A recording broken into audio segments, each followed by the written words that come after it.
todos quienes escuchen esta conferencia que estoy dando para la ELAC y tengo mucho gusto en haber sido convidada para hacer esto, para poder conversar con ustedes sobre algunas cosas que he pensado sobre la política, el Estado y las mujeres. Voy a comenzar con citando una frase que parece simple, pero que para mí resume eh, lo que vengo pensando desde hace algunos años acerca del papel del Estado y de las posibilidades del Estado, de su capacidad real de conducir la historia en una dirección mejor, más benigna en nuestras naciones, en las naciones de América Latina y en el mundo colonial en general. He ido al teatro en los Estados Unidos y he visto un musical extraordinario, escrito, su guión y representado, cantado por una mujer negra norteamericana llamada Somi Kakoma. El musical se llama Dreaming Zenzile. Zenzile es el nombre original, inicial, verdadero, dado por su familia, de Miriam Makeba. Es extraordinario y cuando termina hay una frase que me quedó retumbando por los sentidos a los que conduce. En el final, en el último acto, la, la cantante que hace el papel de Miriam Makeba dice lo siguiente: hemos liberado a Mandela y se ha convertido en presidente. Obama ha sido presidente de los Estados Unidos, pero nos siguen matando en la calle. Esa frase que parece tan simple porque simplemente relata algo que todos sabemos, ¿no? Que Mandela y Obama fueron presidentes de sus respectivas naciones siendo hombres negros. Y a pesar de eso, de su acceso a la cúspide, al lugar supremo del Estado, a los negros se los sigue matando en la calle. Para mí está resumido en esa frase algo de la dificultad de los estados en los territorios coloniales, marcados por una permanente colonialidad, de realmente administrar de la manera en que esperamos y conducir, como dije, la historia en una dirección más benigna. En el caso de los estados latinoamericanos es algo clave, o sea, es algo que a lo mejor no nos damos cuenta.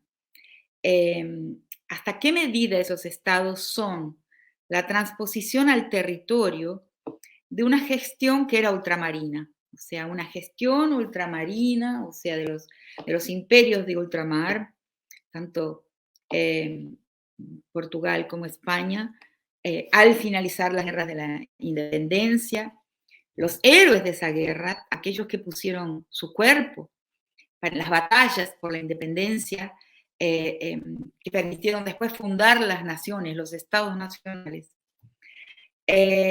Todos ellos, si uno va a ver sus biografías, en todos los países, hasta donde vi, no he encontrado excepciones, puede ser que alguna exista, pero yo no las he encontrado. Todos ellos han muerto o en el exilio o en las peores condiciones de pobreza, en miseria y abandono, o asesinados. Y otra gente que no fueron aquellos que les colocaron el cuerpo a la guerra de la independencia, construyeron como herederos de la metrópoli ultramarina, construyeron los estados nacionales, su arquitectura, y repasaron, obtuvieron en esa construcción el traspase de la administración, de la gestión de los territorios y de las vidas de las personas del lado de acá del mar. Entonces, esos estados, de alguna forma, todos ellos tienen una características que los hacen apropiables por élites y que hacen también que cuando quien ingresa a esos estados como operadores estatales, o sea, quienes van a tener las llaves de los escritorios donde se gestionan las riquezas diversas del territorio, no son de una élite criolla, ese estado tendrá el efecto de elitizarlos, o sea, de transformarlos en una élite gerencial. Es casi un destino inescapable. Entonces, hay un problema que es de origen, que es constitutivo de nuestros estados nacionales, que dificulta que las aspiraciones de la gente sean realmente consideradas, lleguen a destino. O sea, no es que sea imposible, pero digamos, tendríamos que revisar, reconstruir, reformar, reimaginar el Estado. Y esa tarea es una tarea pendiente. La estoy viendo, por ejemplo, en el caso de Francia Márquez, ¿no? En Colombia, que es alguien que está claramente intentando reimaginar desde una vicepresidencia, ¿no? Con ideas, fuerzas y mandatos, y 8 mandatos diferentes relativos a la igualdad, reimaginar el ambiente y la estructura estatal. Eso es algo indispensable. Se intentó de otras formas en otros lugares, en Bolivia, en Ecuador, llegando a un techo, llegando a una dificultad, en el caso de Bolivia claramente con la ley de deslinde de 2011, de realmente devolver al fuero comunal, al fuero comunitario, importantes porciones de la gestión y de la administración de justicia, por ejemplo.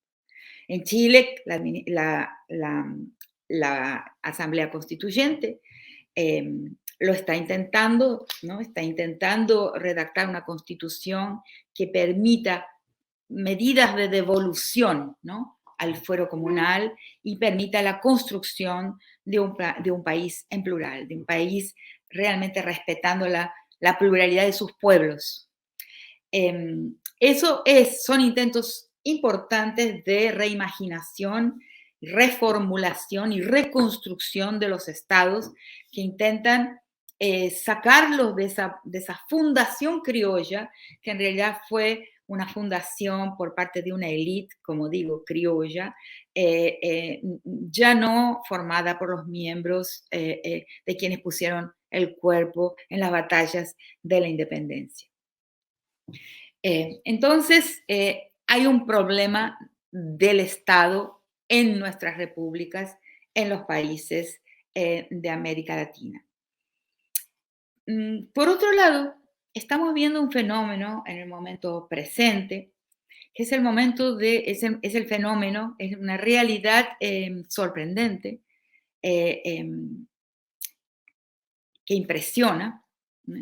Que es el surgimiento de liderazgos femeninos importantes, am, entre ellos, por ejemplo, Berta Cáceres, asesinada en Honduras, Francia Márquez, Sonia Guajajara en Brasil, Yuma Shipaya, Chay Surui también en Brasil, Yasnaya Aguilar de México, liderazgos intelectuales y activismos negros importantísimos de Brasil, como Lelia González, como Sueli Carneiro, Elisa Loncón en Chile.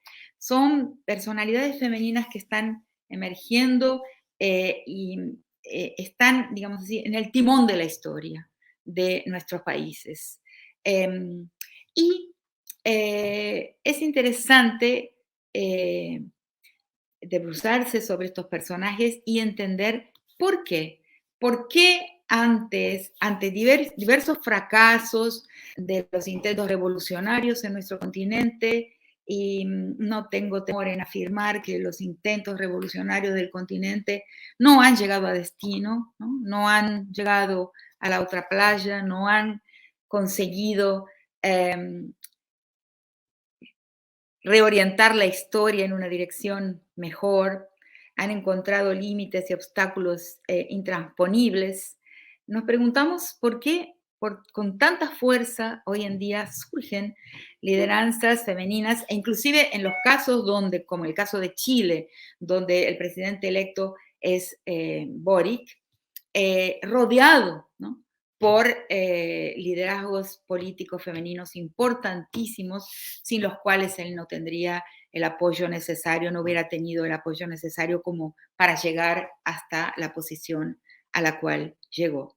Entonces estamos viendo una emergencia de una forma de hacer política, porque no es solamente el tema de que son mujeres, sino que son mujeres, todas ellas, que vienen de espacios comunales, sean negros o sean indígenas, o sea, que se han alimentado por su historia familiar y también por su historia, por sus historias locales, de arraigo en localidades, de arraigo en comunidades. En algunos de los casos, por ejemplo, el caso de Yasnaya en México, la retomada de ese arraigo, la revinculación, pero digamos, son figuras femeninas que tienen un origen comunal o lo han retomado por decisión personal en algún momento importante de sus vidas, y desde ahí han construido una politicidad propia. Entonces, es sobre esto que me gustaría hablar hoy.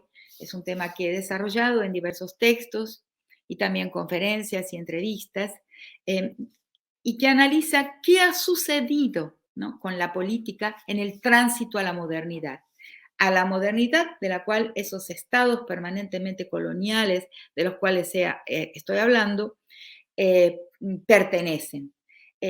¿Cómo ha sido ese tránsito?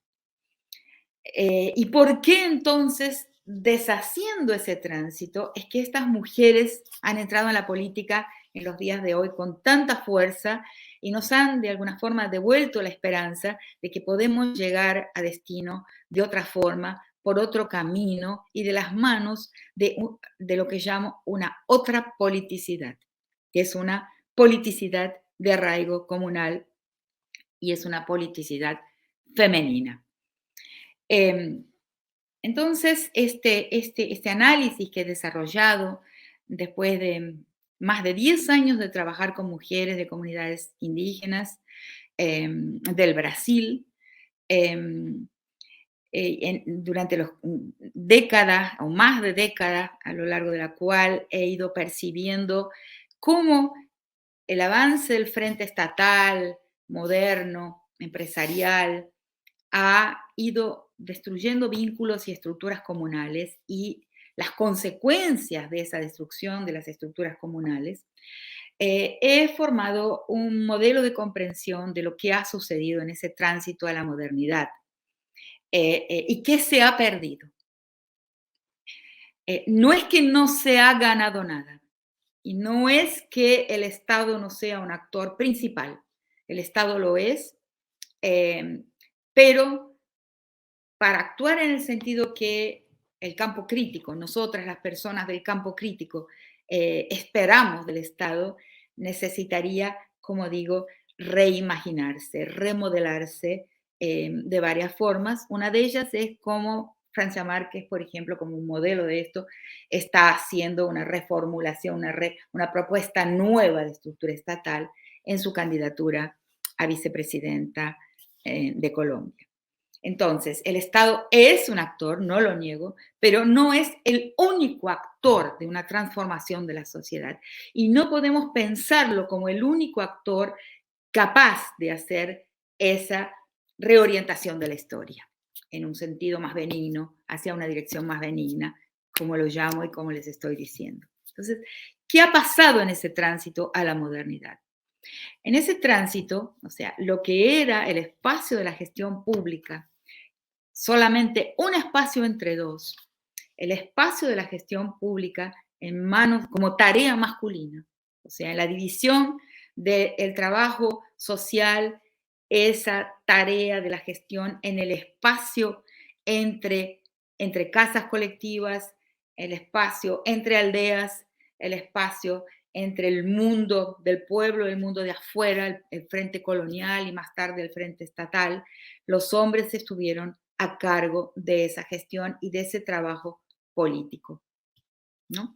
Cuando digo hombres, en el mundo preestatal, premoderno, anterior a la intervención colonial, no digo necesariamente cuerpos de hombres, digo rol masculino, digo posición masculina. A veces en el mundo precolonial la transitividad de género estuvo abierta de una manera en que con el proceso conquistal colonial se cierra la posibilidad de esa transitividad, de eso que hoy llamamos como si fuera una gran invención del presente, el, el- el trans, ¿no? El hombre trans o la mujer trans, como si fuera algo recientemente inventado o un derecho recientemente adquirido, pero no lo es, porque en el mundo precolonial esa transitividad era una transitividad abierta, o sea, no había esa determinación biológica como pasa a ser después del mundo moderno, cartesiano, naturalista, que va a enyesar la posición y el rol masculino y femenino en cuerpos, ¿no? En organismos con un formato dado. Antes de la conquista y la colonización, esa transitividad estaba abierta, pero sí existían las tareas, los roles, ¿no? Los trabajos de eh, los hombres, o de la posición masculina y de la posición femenina, desatándolo, como estoy diciendo, llamando la atención hacia esto, desatándolo de los cuerpos. O sea, el determinismo biológico es un efecto del naturalismo y del cartesianismo, que son, digamos, eventos, perspectivas propias de la modernidad postcolonial. Entonces, en ese mundo, el papel masculino era el papel de lo que hoy se llama por algunas comunidades negras del Ecuador, casa afuera, hacia afuera, en el espacio público. En el espacio doméstico, que en ese tiempo previo a la intervención colonial, el espacio doméstico no era ni íntimo ni privado. O sea, no existía una familia nuclear, como comprendemos hoy la familia, como la familia se comprende en tiempos de modernidad. O mejor dicho, para seguir a Aníbal Quijano, que es un autor eh, fundamental para entender el proceso de la modernidad en el mundo y el papel de América Latina en ese proceso de modernidad. Eh, esta, en esta colonial modernidad, porque para la perspectiva decolonial de Aníbal Quijano, no existe modernidad sin una necesidad, sin una precondición colonial. La modernidad tiene como precondición el evento colonial. No es el tema de esta conferencia, pero lo voy a dejar enunciado, lo voy a dejar dicho. Entonces, en este proceso colonial moderno, lo que sucede es que ese espacio, esa dualidad, ese mundo dual, donde existía un espacio de los hombres, de la acción masculina, de la gestión puerta afuera, y otro espacio, el espacio doméstico, de la gestión puerta adentro, como se le llama en las comunidades negras de Ecuador, que era un espacio no nuclear, era un espacio también colectivo, era un espacio no íntimo ni privado, sino atravesado por diversas presencias, donde se gestionaba la vida, donde también existía una politicidad propia. Y en muchos lugares de nuestro continente todavía es así, porque en ese ambiente comunal lo que existían es dos espacios de gestión. Uno el externo, el público que llamamos, y el otro el interno, el doméstico, pero ambos dos colectivos. Y ambos dos dotados de una politicidad diferente, diferenciada. En el tránsito a la modernidad, el espacio público precolonial se amplía y pasa a transformarse en una esfera y pasa a englobar y secuestrar todo el enunciado, toda aquella forma de acción, de actuación que se pretende política. Entonces no es más un espacio entre dos. Lo que era dual se transforma en binario, se binariza la dualidad. Y ese espacio que era doméstico se transforma en un resto de la política, se hace nuclear, se nucleariza, se privatiza y se transforma en íntimo. Entonces, bloqueado por cuatro muros, que es el lugar donde nosotras las mujeres vamos a morir muchas veces, nuestros hijos, en fin, sufrirán abusos y violencias que fueron imposibles en todo el tiempo de la historia de las comunidades en que ese espacio fue habitado por múltiples, transitado, atravesado por múltiples presencias, también vigilantes. O sea, se pierde la vigilancia exterior en ese espacio doméstico y además al nuclearizarse y privatizarse pasa a ser representado como un margen de la política, como un resto de la política. En el mundo donde todavía existen estructuras comunales, como es el mundo del cual todas esas mujeres cuya lista acabo de leer provienen y muchos otros liderazgos políticos femeninos del continente latinoamericano y de otros continentes también.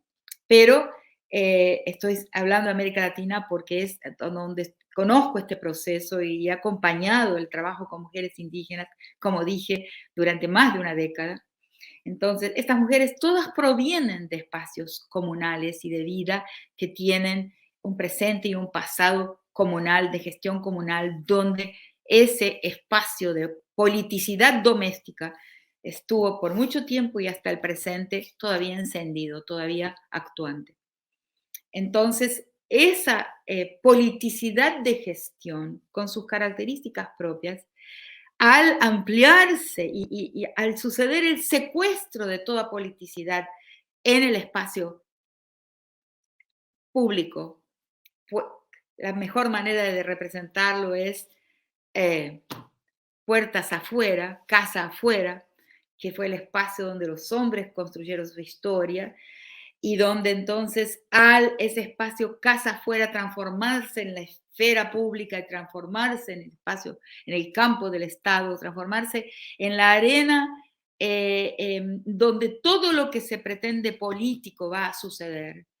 Eh, ese espacio estatal hoy, en una perspectiva no weberiana, en una historia no weberiana del Estado, es en realidad parte de la historia de los hombres, parte de una historia masculina que llega al Estado eh, contemporáneo, al Estado moderno, ¿no? Que va a ser el lugar donde vamos a hacer política. Si hacemos política, es ahí. Si pretendemos tener un impacto en la vida colectiva, va a ser desde allí. Si las mujeres vamos a actuar ahí plenamente en la política, tendremos que travestirnos de varones, tendremos que aprender a performar de acuerdo con una politicidad masculina. Sin embargo, la historia del espacio doméstico y de su politicidad nunca ha dejado de existir, nunca ha llegado a su fin. Ella continuó y en el momento presente yo diría que reflorece, que se reenciende. Eh, ¿Y por qué podemos decir que se trata de una politicidad, de una gestión? Porque esa gestión del espacio casa adentro en realidad tiene un gran impacto en el destino colectivo. No es solamente la politicidad casa afuera, pública, estatal en el sentido moderno, binario, que tiene un impacto en el destino colectivo. Pero la politicidad del momento presente, pero que forma parte en continuidad con esa historia de la politicidad doméstica dentro de una estructura comunal de vida, también tiene un enorme impacto en la vida colectiva. Entre otras cosas, algo que digo muchas veces, que maternar es político, ¿no? Generar la piel política, ¿no? Y la sensibilidad ética de las crías, o sea, de los hijos, es una tarea que se realiza en ese espacio de domesticidad, que es doméstico, pero no necesariamente íntimo. Tenemos que desprivatizarlo y tenemos que reconstruirle su representación como un espacio dotado de politicidad y de impacto público, o sea, de impacto en la vida colectiva. Em, ¿Cuál es el efecto de la binarización? El efecto de la binarización es que surge, y eso una gran parte del pensamiento feminista lo ha dicho a lo largo de mucho tiempo, surge con la modernidad el sujeto universal. Un sujeto universal que es la representación de lo humano y la humanidad. ¿Y qué son esos bordes? O sea, sus otredades, sus alteridades, son sus defectivos. O sea, al emergir ese sujeto universal, sus otredades no son otra cosa que subjetividades defectivas con relación a esa posición de sujeto universal. ¿Cuáles son esas posiciones defectivas? La mujer, el indio, el negro, en fin, y todas las otras identidades consideradas de cierta forma deficientes o incompletas o que necesitan atravesarse al espacio público, atravesarse a la posibilidad y capacidad del habla pública en la arena de lo ahora considerado plenamente político, necesitan hacer un aprendizaje y una tarea, como dije, de adaptación, porque el único protagonista y sujeto natural de ese espacio del sujeto universal en realidad tiene un cuerpo de hombre. Entonces, eso es una estructura binaria, el sujeto universal y sus otredades, sus otros. Para existir necesita que el otro sea su defectivo, que le devuelve así el poder de capacidad de representación universal. O sea, y va a emitir su discurso como representante universal de la humanidad, así como también va a emitir su discurso sobre los temas considerados de interés universal, de interés general, ¿no? Sujeto universal en representación de una humanidad, en sentido universal de la palabra humanidad, que es una creación moderna, ¿no? Y discursos de interés general, ¿no? Entonces, la política, la economía, las relaciones internacionales, todos estos discursos, la salud, educación, son de interés general. Y luego las mujeres hablarán sobre las mujeres, los negros hablarán sobre los negros, los indígenas hablarán sobre los indígenas, etcétera. Son discursos sobre temas de interés parcial, particular. Eso se llama minoritización. Y también es un efecto de la propuesta multiculturalista. Esa minoritización ha sido un error político histórico de gran importancia. Es necesario desmontar, desconstruir la minoritización. No existe un sujeto emanador, enunciador de los temas de interés general a partir de una posición de sujeto universal y tampoco existen temas de interés parcial. ¿Eh? Los temas de interés de las mujeres no son de un interés parcial, son de un interés universal, pero en nuestra representación colectiva, hegemónica, dominante, entendemos, hemos minorizado, ¿no? Todas las otras identidades que no enuncien su discurso a partir de un cuerpo con características del macho de la especie. Entonces, esa minoritización multiculturalista es un error, ¿no? Muy importante, suicida, yo diría, para cualquier intención, interés en, en que tengamos otro tipo de sociedad y un mundo radicalmente pluralista, porque una democracia que no es pluralista nunca será una democracia verdaderamente, sino podrá llegar a ser inclusive una dictadura de la mayoría, pero no una democracia. Si el pluralismo no es un valor supremo, ¿no? No tenemos realmente una sociedad democrática. Entonces, dicho esto, volvamos al tema de la sociedad dual como era y antes de ser capturada por la estructura binaria del uno y sus otredades. En la estructura dual, como dije, comunal, existía una politicidad del espacio público y una politicidad plena del espacio doméstico. Esa politicidad sigue existiendo, o sea, las mujeres seguimos atravesando a las mujeres a través de las generaciones algunas capacidades, eh, em, algunas habilidades, ¿no? Que son características de esa otra gestión, pero que no están representadas como capacidades políticas, pero que están, sin embargo, resurgiendo ahora en el mapa de la política con toda fuerza después de los grandes fracasos de las revoluciones intentadas por los patriarcas. Entonces, ¿cómo sería, no? Una politicidad en clave femenina? Ella es pragmática y orientada por las contingencias y no principista en su moralidad. Investida en el proceso más que en el producto y sobre todo solucionadora de problemas y preservadora de la vida. Cuida de la vida aquí y ahora a como dé lugar. Es inmanente esa politicidad en clave femenina y no trascendente. Es del estar y no del ser. Es tópica y no utópica. Y con esto voy a hacer aquí una explicación.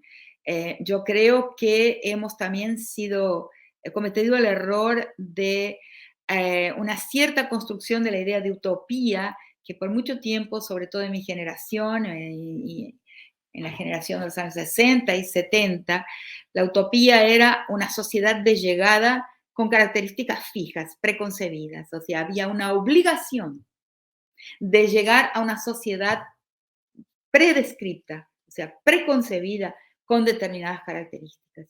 Una utopía concebida de esa forma inevitablemente siempre condujo a los autoritarismos, a gestiones autoritarias. Entonces, esta es mi definición y mi problema con la palabra utopía y con la visión utópica de la historia, en la cual sí creo en una utopía en el sentido de la historia con un horizonte abierto y siempre en camino, que ya eso es una utopía, una sociedad que camina, que se mueve, que está en el tiempo y que nadie, ni siquiera aquel poder que concentra mayor capacidad de letalidad de todos los otros poderes, o sea, aquella nación que concentra en sí la mayor capacidad de muerte que prácticamente que todas las otras naciones juntas, aún así esa nación no es capaz de cancelar, bloquear el movimiento inevitable, impredecible, impredictible de la historia.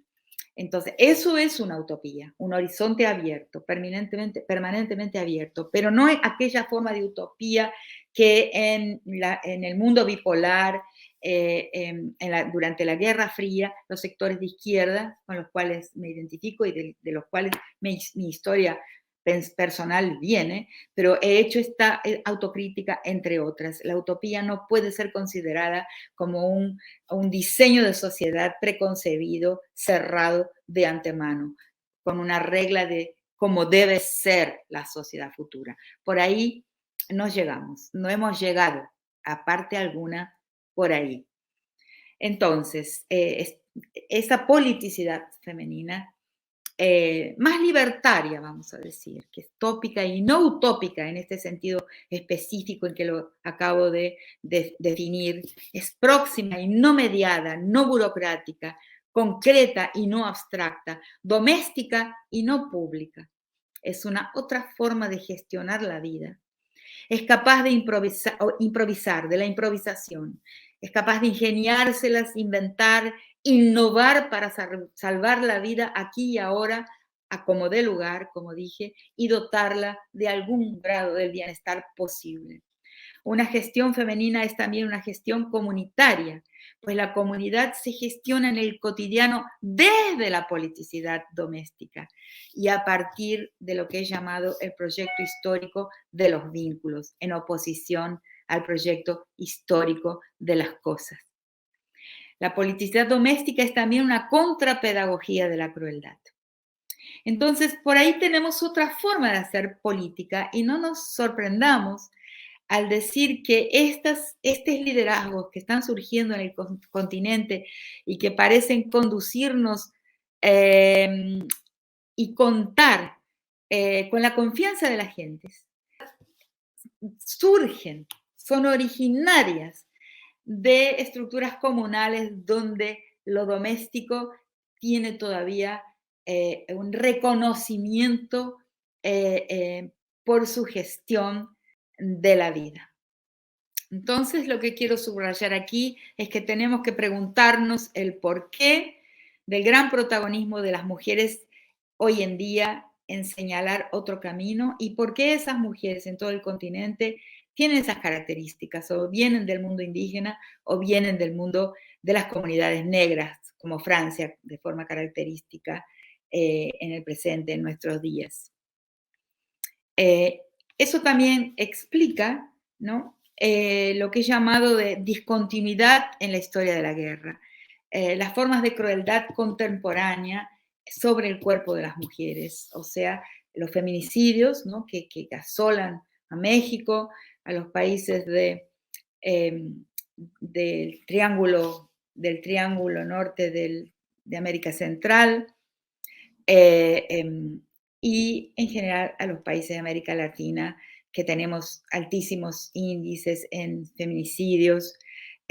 ¿Por qué esa victimización de las mujeres como la estamos viendo en nuestro continente? Y sobre todo, esta transformación, esta discontinuidad en la historia de la guerra, ya que en las guerras, desde las guerras tribales hasta las guerras del mundo antiguo, hasta las guerras entre estados, siempre las mujeres hemos sufrido un daño colateral de la guerra, o sea, con la anexión de territorios se ha anexado también el cuerpo de las mujeres, se ha inseminado el cuerpo de las mujeres como una forma de la anexión del territorio conquistado. Pero lo que está sucediendo posiblemente desde el tiempo de la guerra de la ex Yugoslavia es algo diferente, que clasifico y describo como una discontinuidad en la historia de las guerras, porque lo que sucede es una destrucción con crueldad del cuerpo de las mujeres. Otros autores diversos que cito en mis textos también han hablado de esta novedad, ¿no? Entre ellas, por ejemplo, la jueza Elizabeth Odio, en su ensayo sobre la guerra y las mujeres, habla, ella fue jueza del tribunal ad hoc para la guerra de Yugoslavia, y habla de que le ha parecido ver surgir formas de crueldad sobre el cuerpo de las mujeres que antes no estaban allí, no sucedían de esa manera. Entonces, ¿qué es? ¿No? Eh, ¿Por qué ese daño colateral se transforma en un objetivo bélico? O sea, de algo que sufre las consecuencias de la guerra, el cuerpo de las mujeres se transforma en objetivo bélico, o sea, de destrucción por la guerra. Porque al ser destruido, destruye el edificio social del enemigo. Entonces, es la mujer, como estaba diciendo en la parte anterior, que sacramenta los vínculos comunitarios, que teje, ¿no? La comunidad. Los pueblos indígenas siempre lo han sabido. Es la mujer quien es el sujeto del arraigo, la sujeta del arraigo. En ella se encuentra depositada la tarea y la expectativa de la continuidad de los pueblos, del tejido de la historia de los pueblos hacia el futuro, de la continuidad de una memoria de lo que pasó a lo que vamos a hacer. Entonces, los nuevos estrategas de la guerra, las nuevas estrategias de guerra, sobre todo las nuevas formas de la guerra, que ya no son guerras entre estados, sino que son guerras que no se declaran ni tienen pactos o armisticios al terminar. Estas nuevas formas de la guerra tienen en la mujer su objetivo de guerra, porque en ella se deshace la sujeta, el personaje que amarra el pasado con el futuro y da continuidad al pueblo que se quiere destruir y cuyos territorios se quieren tomar. Entonces, estas nuevas estrategias de la guerra nos muestran claramente cómo realmente ha existido durante un periodo larguísimo, con gran profundidad histórica, un papel de la mujer como, como la encargada, ¿no?, de hacer esa política de continuidad histórica, de preservación de soberanía sobre los territorios y de preservación de una permanencia de un pueblo sobre la faz de la tierra.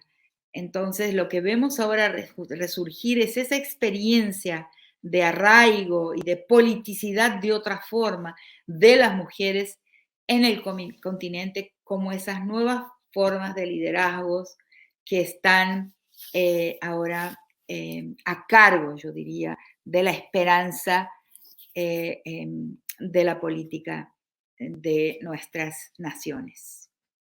Gracias entonces por haberme acompañado hasta aquí. Espero que esto realmente permita a quienes me escuchan soltar la imaginación y sentir que el futuro debe ser y puede ser inventado. O sea, eh, necesitamos abrir las compuertas de nuestra imaginación política.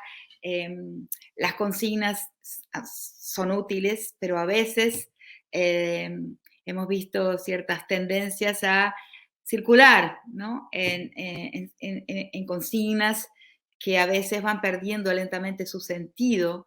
No se trata de olvidarlas, se trata de renovarlas. O sea, la imaginación política es indispensable en este momento en que luchas del pasado, como dije, es mi convicción de que no han llegado a destino.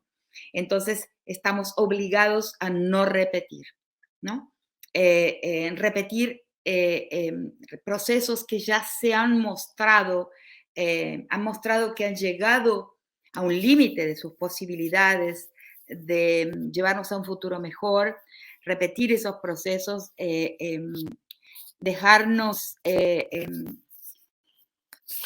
deslumbrar por esos procesos y sus épicas, que ciertamente son importantes, pero son historia. Es un problema muy serio que enfrentamos las personas que en el presente queremos hacer política. Hacer política es no solamente un trabajo de ingeniería, sino es también un trabajo de arquitectura, o sea, un trabajo de imaginación. Es necesario arquitecturar el futuro mediante la imaginación de nuevos caminos, de nuevas formas y también de nuevas críticas. Y sentirnos libres como para imaginar y caminar caminos no transitados hasta el presente. Precisamente el protagonismo que esta lista de mujeres que cité y otras muchas tienen en el campo político local, regional y nacional y continental, ese protagonismo es una consecuencia de que la gente está abierta a nuevas formas de imaginación política. Y ellas tienen un bagaje de experiencias, un bagaje civilizatorio, yo diría, que les permite entonces pensar la política desde otro lugar y a partir de la historia de las mujeres.